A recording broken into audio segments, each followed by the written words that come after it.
Hello, everyone. Welcome to a series, a podcast where we discuss everything healthcare. I thank you for subscribing to my channel. And if this is your first time, kindly click the subscribe button below so you can be notified when I upload interesting new episode. I remain your host, Sonny Clement. Today, we're going to be discussing the topic 9 reasons Nigeria is overdue for a healthcare infrastructure investment bank. Establishing a healthcare infrastructure bank in Nigeria could be a transformative move for several reasons. In this podcast, I'll be sharing with you 9 reasons why Nigeria must establish an healthcare investment bank. This podcast is sponsored and brought to you by HealthShare Integrated Solutions. Number 1, addressing chronic underinvestment in healthcare. This will be one of the primary function of the bank. Nigeria's healthcare infrastructure has historically suffered from inadequate funding, leading to the poor infrastructure, shortage of medical supplies, and a lack of modern equipment. A dedicated investment bank could mobilize and allocate funds, especially for healthcare infrastructure projects, ensuring consistent and targeted investment.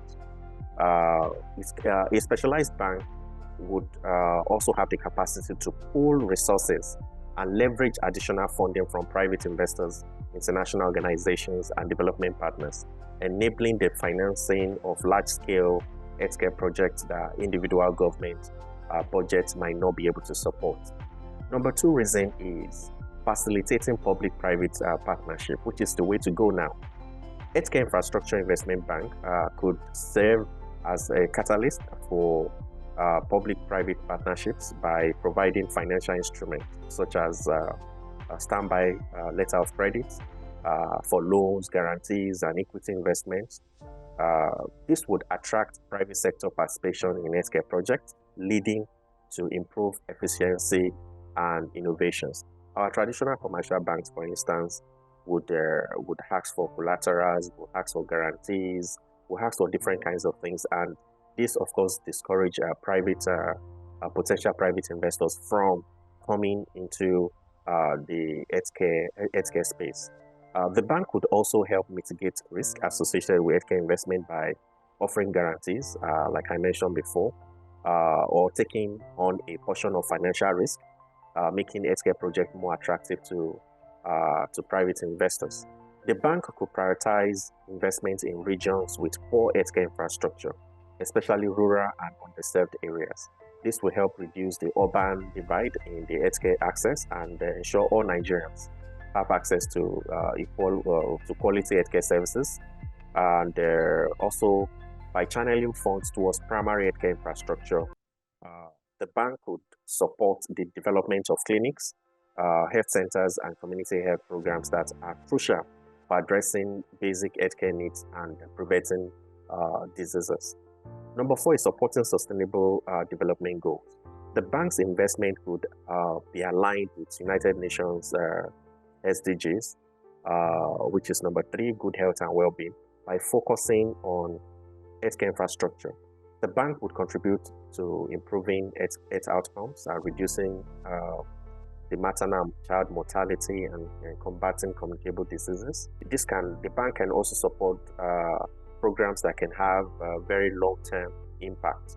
Investments in healthcare infrastructure through a dedicated bank would have long-term benefits, contributing to economic development, reducing poverty, and also improving the overall quality of life of Nigerians. The COVID-19 pandemic highlighted the weaknesses in the Nigerian healthcare infrastructure. The Healthcare Infrastructure Investment Bank could play a critical role in building resilient healthcare systems capable of responding to future pandemics and health emergencies. The bank would also finance projects aimed at strengthening healthcare supply chains, ensuring that essential medicines, vaccines, medical supplies, medical equipment are readily available during crisis. Number 6 is improving healthcare delivery and quality. So many healthcare facilities in Nigeria are outdated and lack modern equipment. The bank would fund the renovation and modernization of hospitals, clinics, and diagnostic centers, leading to improved healthcare delivery and patient outcomes. Training and capacity building is also another one. Investment could also be directed towards the training of healthcare professionals and development of health information systems which are essential for improving the quality of care. It is true that some of our commercial banks do support healthcare infrastructure projects, but having a dedicated bank set up for that purpose is most strategic. Number 7 is economic benefits and job creation, stimulating the economy. Investments in healthcare infrastructure would have a multiplier effect on the economy, creating jobs in construction, healthcare related sectors. This would boost economic growth and reduce unemployment. By improving public healthcare infrastructure, the bank would also help reduce out-of-pocket healthcare expenditures by burden that burden many Nigerians, many Nigerian families, thus improving their financial stability. Number 8 is attracting international support and funding. This is very good in the area of global partnerships. What I mean is a healthcare infrastructure investment bank would act as a platform for attracting international support and funding towards healthcare sector.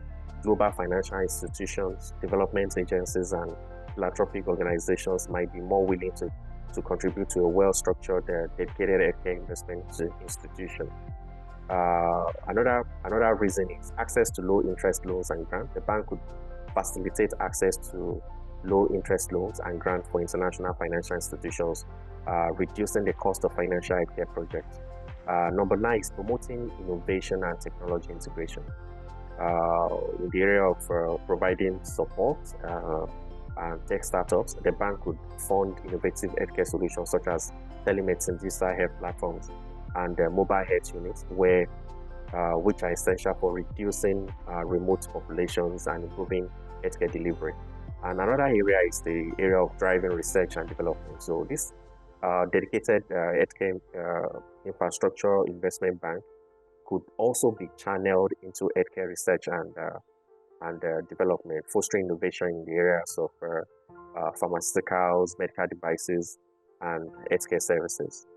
In conclusion, healthcare infrastructure investment bank in Nigeria could be a game changer, addressing chronic underfunding and inefficiencies in the healthcare sector by focusing on sustainable and equitable investment, fostering public-private partnerships, and building resilience against health crises such as the pandemic we experienced.